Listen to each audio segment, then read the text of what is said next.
Los aportes de las neurociencias y la incidencia de las emociones en el aprendizaje. Es la materia de neuroeducación, desarrollo emocional y aprendizaje en la primera infancia. Nuestro docente es el profesor Héctor Francisco Estrada Galicia. Somos del grupo de segundo semestre, grupo B, integrantes: Ortega Salas Madeline, Obregón Medrano José Margarito, Méndez Coronado Caleb Jared, Soto Vega María Guadalupe y yo, Vázquez Aguilar Karen Guadalupe. Para iniciar, les vamos a hablar sobre las emociones, de acuerdo a varios libros de diferentes autores, que son Darío de León, Domingo Gallego, Belkis González y por último Rafael Vizquera Alsina. ¿Qué son las emociones? No existe un único concepto acerca de las emociones. Según Redorta y Coles, las emociones son aquellos estados y percepciones de los estímulos internos y externos, en una suerte de acercamiento y adaptación frente a cualquier cambio o adversidad con el cual tengamos que enfrentarnos en nuestra vida cotidiana. Según Vizquera, las emociones son reacciones a las informaciones que recibimos en nuestras relaciones con el entorno. La intensidad de la reacción está en función de las evaluaciones subjetivas que realizamos sobre cómo la información recibida va a afectar a nuestro bienestar. En estas evaluaciones subjetivas intervienen conocimientos previos, creencias, objetivos personales, percepción de ambiente provocativo, etc. Una emoción es un estado complejo del organismo caracterizado por una excitación o perturbación que dispone a la acción. Vizquera 2000. Las emociones se generan como respuesta a un acontecimiento externo o interno. Después hablaremos sobre los tipos de emociones. La primera son las emociones primarias, que poseen una alta carga genética en el sentido que presentan respuestas emocionales preorganizadas, que aunque son modeladas por el aprendizaje y la experiencia, están presentes en todas las personas y las culturas. La segunda son las emociones secundarias, que emanan de las primarias, se deben en gran grado al desarrollo individual y sus respuestas difieren ampliamente de unas personas a otras. Las emociones negativas implican sentimientos desagradables, valoración de la situación como dañina y la movilización de muchos recursos para su afrontamiento. Unos ejemplos serían el miedo, la ira, la tristeza y el asco. Las emociones positivas son aquellas que implican sentimientos agradables, valoración de la situación como beneficiosa, tienen una gran duración temporal y movilizan escasos recursos para su afrontamiento. Un ejemplo sería la felicidad. Y por último, las emociones neutras. Son las que no producen estrictamente reacciones ni agradables ni desagradables, es decir, que no pueden considerarse ni como positivas ni como negativas, y tienen como finalidad el facilitar la aparición de posteriores estados emocionales. Un ejemplo sería la sorpresa. Ahora hablaremos sobre la función de las emociones. En este cuadro se muestran un par de emociones y al lado su función. Para empezar, la primera, el miedo, que su función es impulsar la huida ante un peligro real o inminente para asegurar la supervivencia. La ansiedad, estar en atención vigilante a lo que pueda ocurrir. Hay peligros potenciales o supuestos. La ira, intentarlo duramente. La impulsividad agresiva siempre está presente. La tristeza, que no hacer nada, reflexionar y buscar nuevos planes. El asco, rechazar sustancias, alimentos en mal estado que pueden ser perjudiciales para la salud. La alegría, continuar con los planes ya que han funcionado hasta el logro de los objetivos. Y por último, el amor o enamoramiento, que es sentirse atraído por otra persona para asegurar la continuación de la especie. Sobre la estructura de las emociones, estas no corresponden a un modelo de compartimentos estancos, sino que son los vasos comunicantes y aún mejor los océanos, el modelo que se ajusta mejor a la estructura de las emociones. En cierta forma, hay un continuum que permite pasar de unas a otras, en que la frontera entre ellas quede clara, de la misma forma en que no quede clara la frontera entre el Océano Índico y el Pacífico. Así, el miedo y la ansiedad pueden considerarse dentro de la misma familia, ya que no hay un continuum entre ellos. Las observaciones sobre las emociones de los niños y las niñas que se pueden realizar en el jardín son estas. La primera son las expresiones faciales. La observación de sonrisas, señas, fruncidos, lágrimas, ojos brillantes, etc. El lenguaje corporal, que es su postura, los movimientos de manos, nivel de actividad, gestos, etc. La participación en actividades. Nivel de interés y entusiasmo durante actividades, reluctancia o evitación de ciertas tareas, etc. Y por último, las interacciones sociales, frecuencia y calidad de las interacciones con compañeros y profesores, comportamientos de inclusión o exclusión, etc. Desarrollo emocional, la importancia de comprender el desarrollo emocional de niñas y niños desde el hogar y la escuela. Etapas emocionales de la niñez, expresión de emociones. Desarrollo emocional. Al parecer, el niño que disfruta el juego y que juega con mayor frecuencia es más feliz que quienes juegan poco. Es divertido estar con él, goza de mayor aceptación y popularidad. Con el juego imaginario se consigue integrar el temperamento, la experiencia y los conceptos que le ayudan al niño al entender la importantísima pregunta ¿quién soy yo? Y convertirse así en una persona mentalmente sana. La selección de los papeles representados por el niño refleja su inquietud por las relaciones ligadas a la crianza y manutención, por dicotomía agresor-víctima, por el bien y el mal, por el romance. En el caso de los niños con mayor edad, refleja el interés de sus fantasías temidas.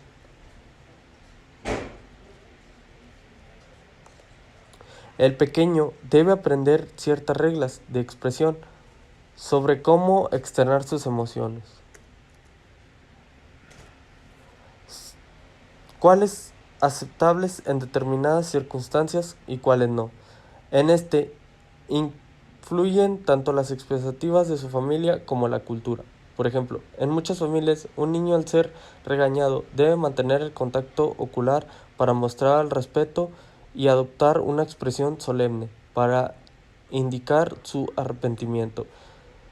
En cambio, en otras se les enseña a desviar la mirada para mostrar respeto. Otros niños sonríen como señal de disculpas cuando los reprende una persona mayor. Otros más muestran una inexpresividad facial.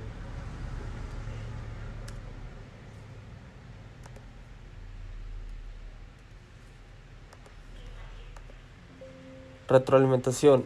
El adulto suministra retroalimentación a los niños respecto a la forma correcta de expresar las emociones. Por ejemplo, cuando la sonrisa de un bebé es acogida con una voz excitada por parte del adulto. El tono de este es un premio social. ¿Cómo apoyar el desarrollo emocional de los niños? Frecuencia. El bebé sonreirá más a menudo. Si ignora la sonrisa del pequeño, la conducta de sonreír irá disminuyendo. Por otro lado, cuando Carmen suelta la carcajada al ver una caricatura chistosa, su padre hace lo mismo. Pero cuando ella se ríe de su hermano que trata de tocar el violín, el padre frunce el ceño ligeramente y mueve la cabeza en señal de desaprobación, indicándole que no está bien esta respuesta en el momento. ¿Cómo se desarrollan las emociones de la infancia? Nadia tiene 2 días de nacida, hace muecas. Cuando su hermano mayor la acuesta sobre su rezago, después de sostenerla de pie, algunos investigadores aseguran que la pequeña está demostrando una emoción verdadera. Otros piensan que se trata de un simple reflejo del recién nacido. Las verdaderas emociones cognitivas alcanzan un nivel que permite interpretar lo que se experimenta. Pese a esos puntos de vista, los investigadores coinciden en que durante el primer año de vida el bebé experimenta varias emociones. Sin embargo, no manifiesta todas las que tendrá a lo largo de su existencia, sino que su número y su complejidad aumentarán con los años. La maduración emocional se ajusta a secuencias evolutivas tan prescindibles como las relacionadas con el desarrollo físico y lingüístico. Antes de los 12 meses de edad, nadie expresará claramente alegría. Entre los 6 y 12 meses, alegría, ira, tristeza, miedo y clasifican como emociones primarias, de donde surgirán otras más diferenciadas. Las etapas emocionales de la niñez. Creen que el ser humano pasa por una serie de etapas emocionales. A lo largo de su vida, Erik Erikson fue quien más influyó en nuestro conocimiento de ellas y descubrió 8 etapas por las que avanzamos. Cada etapa se caracteriza por emociones positivas y negativas. Como proceso esencial, durante este proceso se resuelve el conflicto que surge entre los dos extremos. aunque en todos los niños se observa una relación entre los dos polos de una etapa particular. Un desarrollo emocional óptimo se realiza cuando la proporción se inclina al lado del extremo positivo. Las etapas se suceden cuando de modo que una sirve de base para la siguiente de las ahí escritas tienen lugar durante la niñez. Vamos a estudiarlas más a fondo. Confianza frente a desconfianza es la primera etapa y ocurre durante la infancia. Ya las explicamos. El conflicto emocional consiste entonces en si los niños adquieren seguridad en sí mismos. Las diferencias de género en la expresión emocional del niño. La sabiduría popular nos dice dos cosas. La mujer expresa más de sus emociones que los varones. Son más sensibles en los sentimientos de la gente. La investigación actual tiende a corroborar estas suposiciones desde el primer año de vida. Las mujeres sonríen y lloran más que los varones. Además, al conversar, emplean más las palabras relacionadas con las emociones e interpretan más de lo que sienten los otros. Estas tendencias se mantienen a lo largo de la adolescencia, si bien la biología cumple una función importante en las diferencias de género. Según los investigadores, muchas de las variaciones se enseñan y se modelan directamente en los primeros días de vida. Estos resultados revelan que el adulto ha de prestar mucha atención a la manera de interactuar con amigos, si quiere que todos los niños se sientan cómodos con sus emociones y las manejen debidamente. Variaciones familiares y culturales en la expresión emocional del niño. Para una integración exitosa del niño en la sociedad, el pequeño debe aprender ciertas reglas de expresión sobre cómo externar sus emociones, cuáles son aceptables en determinadas circunstancias y cuáles no. En esto influyen tanto en las expectativas de su familia como la cultura. Por ejemplo, en muchas familias, un niño, al ser regañado, debe mantener el contacto ocular para mostrar respeto y arrepentimiento. La mirada para mostrar respeto, otros niños sonríen como señal de disculpa. En un principio obedece las reglas de expresión para evitar reacciones negativas o para lograr la aprobación de las personas importantes en su vida. Con el tiempo llega a aceptarlas como algo natural en su vida dentro de la familia y la cultura. Bueno, yo les voy a hablar sobre el cerebro social y algunos componentes que lo conforman. El cerebro social es un concepto creado por las neurociencias y hace referencia a la capacidad innata para relacionarnos con los demás. Se ha comprobado que existen circuitos cerebrales que intervienen tanto en la formación de una autoconciencia como en la habilidad empática. La importancia de las emociones en el comportamiento que tenemos estando con los demás se deriva pues al comportamiento social. Algunos puntos que resalté sería que comunican nuestros estados afectivos y expresan nuestro estado de ánimo. Facilitan la interacción social y permiten predecir el comportamiento de los demás. Ayudan a establecer relaciones personales y vínculos emocionales. Y por último, tienen funciones adaptivas y motivacionales. Un poquito más a fondo de qué es lo que se entiende por cerebro social, sería que por las investigaciones en neurociencia han proporcionado evidencias sólidas de la existencia del cerebro social y de la influencia significativa de la interacción social en el funcionamiento cerebral.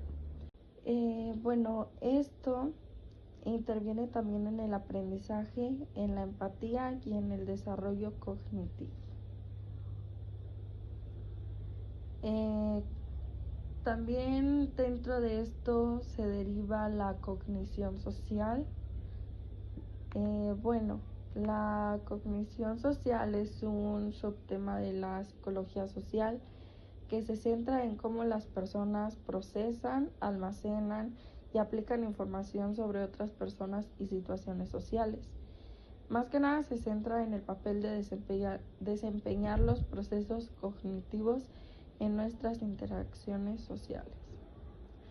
Los componentes de estas son la comprensión de la mentalidad de otros, la empatía, la regularización de emociones, la ética y la moralidad.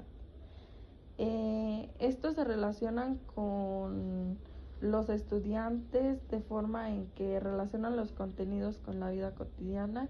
Esto quiere decir que conectan los contenidos educativos con situaciones reales y relevantes para los estudiantes, y con esto pueden ayudar a hacer el aprendizaje más significativo y aplicable.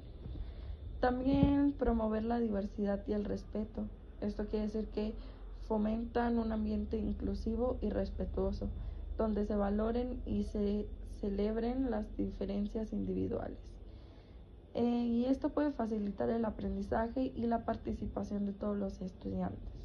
También tenemos lo que es utilizar recursos y tecnología adecuados. Esto quiere decir que se aprovechan los recursos y las tecnologías disponibles en el entorno escolar y familiar, donde se puede enriquecer el proceso de aprendizaje y motivar a los estudiantes. Y por último, establecer metas y expectativas claras. Esto quiere decir que aquí se pueden definir metas y expectativas claras y realistas que pueden ayudar a los estudiantes a mantenerse motivados y comprometidos con su aprendizaje. Las neuronas espejo son células del sistema nervioso que son las encargadas de transmitir información mediante señales químicas y eléctricas. Son las células más importantes del sistema nervioso central, es decir, del cerebro. Las neuronas espejo, también llamadas neuronas QBG, o no sé si se pronuncia de otra forma, son un tipo de neuronas que se activan tanto cuando se realizan acciones como cuando se observan acciones que hacen los demás. Su función es que se encuentran en diferentes localizaciones del cerebro, como la corteza premotora y el área de la broca. Es por eso que intervienen en diferentes funciones o capacidades, especialmente las neuronas influyen en lo que es la percepción de estímulos, la capacidad motora, el lenguaje, el aprendizaje y las relaciones interpersonales. ¿Cómo contribuyen para el desarrollo emocional? Bueno, las neuronas espejo desempeñan un papel fundamental en la conexión emocional entre individuos, y su función principal es imitar y comprender acciones y emociones ajenas, actuando como un puente neural para facilitar la empatía y la comunicación efectiva. ¿Cómo funcionan las neuronas espejo y de qué manera las podemos aprovechar para los procesos de aprendizaje y enseñanza?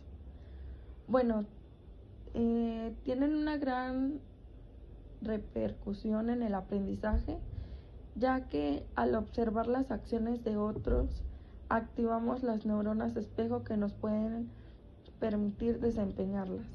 Es algo que particularmente es importante tanto en la infancia como en la adolescencia, o en las épocas en las que se crean más conexiones nuevas a nivel cerebral. Su implicación en el proceso de aprendizaje y en el universo educativo en general proporcionan una visión y un conocimiento más amplio para facilitar dicho proceso. Las neuronas espejo también son las responsables del desarrollo de la empatía con los contenidos y destrezas durante el proceso de enseñanzas y aprendizaje, como ya lo había comentado anteriormente, esto tiene que ver mucho con la empatía. Bueno, por eso está demostrado que los profesores capaces de imprimir carga emocional a sus enseñanzas suelen activar más las neuronas espejo de sus alumnos y empatizar más con ellos. Y por último veremos qué papel juega el cerebro social en el aprendizaje. Bueno, el cerebro social nos permite entender las emociones y pensamientos de otras personas, a lo que nos ayuda a establecer relaciones sociales y crear grupos cooperativos. Esto quiere decir que nos permite aprender a los demás e imitar comportamientos que consideremos útiles o necesarios para nuestra supervivencia. Pues yo les voy a hablar sobre la inteligencia emocional. La inteligencia emocional consiste en la habilidad para manejar lo que sentimos y emociones, discriminar entre ellos y utilizar estos conocimientos para distinguir los propios pensamientos y acciones. La inteligencia emocional es una de las habilidades de la vida que deberían enseñarse en el sistema educativo. Actualmente se prepara a los jóvenes para que sepan muchas cosas y pueden ser profesionales, pero no todos van a hacerlo. En cambio, no se puede preparar para vivir. Sin embargo, todos van a vivir en una sociedad no exenta de conflictos interpersonales, familiares, económicos, otros, enfermedades, etc. Bueno, la inteligencia emocional cuenta con 3 modelos. El modelo Mayer: conocer las propias emociones, manejar las emociones, motivarse a uno mismo, reconocer las emociones de los demás, establecer relaciones. Modelo Hellman: percepción emocional, facilitación emocional del pensamiento, comprensión emocional, regulación emocional. El modelo de Bram-Ohm: componente interpersonal, componente intrapersonal, componente de adaptabilidad, gestión de estrés. Bueno, pues las competencias emocionales, competencias específicas, técnicas o profesionales, son de conocimiento y procedimiento, se relacionan en un ámbito profesional o especializado. Competencias genéricas o transversales son aquellas comunes con un amplio número de profesiones y un amplio bloque de competencias sociopersonales, autoestima, autoconfianza, autocontrol, autonomía, etc. Las competencias emocionales: habilidades de vida y bienestar, conciencia emocional, competencia social, regulación emociones y autonomía emocional. La relación que tiene la inteligencia emocional con las competencias emocionales: son medios sociocomunitarios en la vida cotidiana que tienen como objetivo el desarrollar competencias emocionales en toda la población con el mismo objetivo.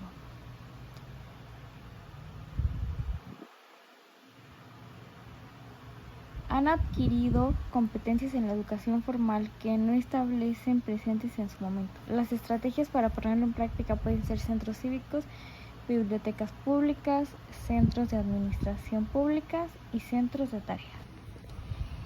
Educación emocional. La educación emocional se propone el desarrollo de competencias. A tal efecto, la educación emocional es un proceso educativo continuo y permanente que pretende potencializar el desarrollo de las competencias emocionales como elementos esenciales del desarrollo humano, con el objetivo de capacitarles para la vida y con la finalidad de aumentar el bienestar personal y social. Fundamentos.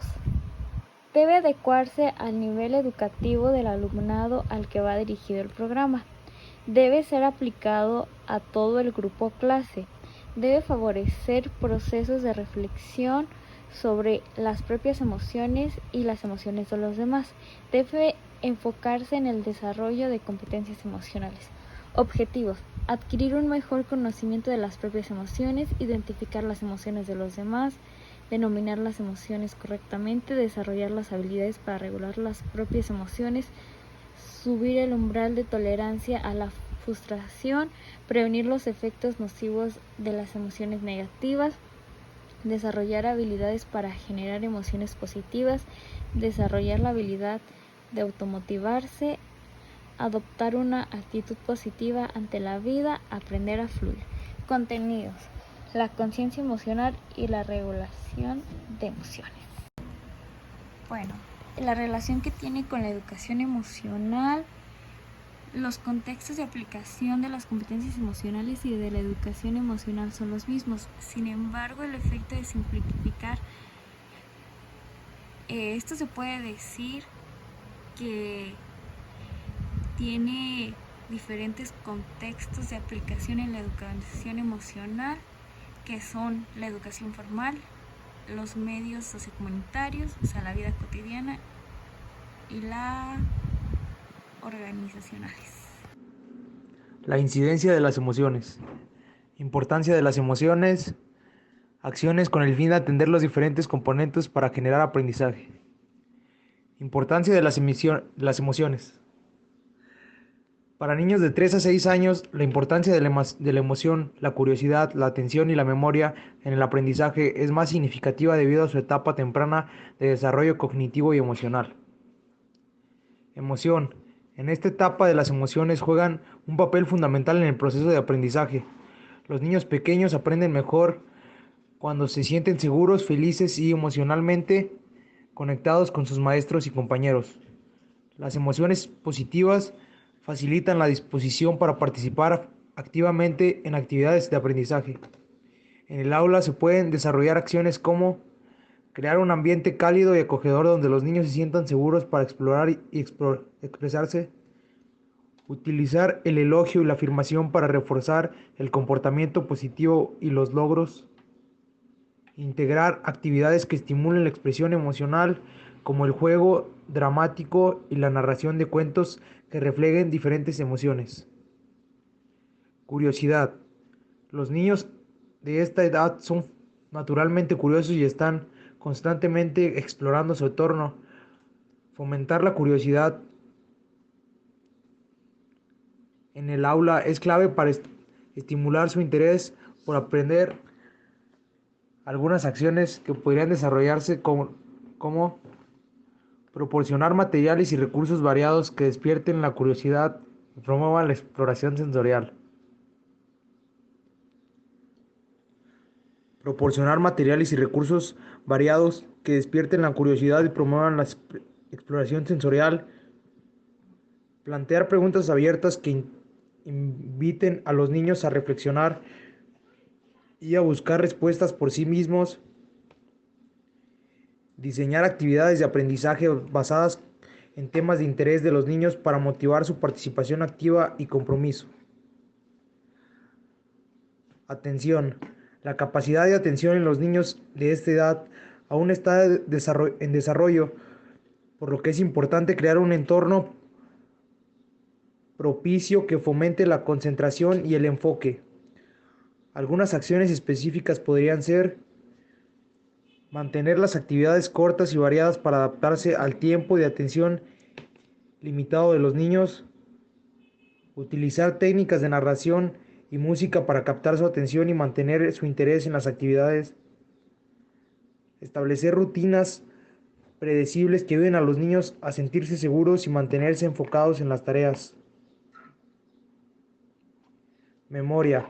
La memoria en niños de 3 a 6 años se está desarrollando rápidamente y es importante implementar estrategias que faciliten la retención de información. Algunas acciones podrían ser utilizar repeticiones y refuerzos positivos para ayudar a consolidar la información aprendida.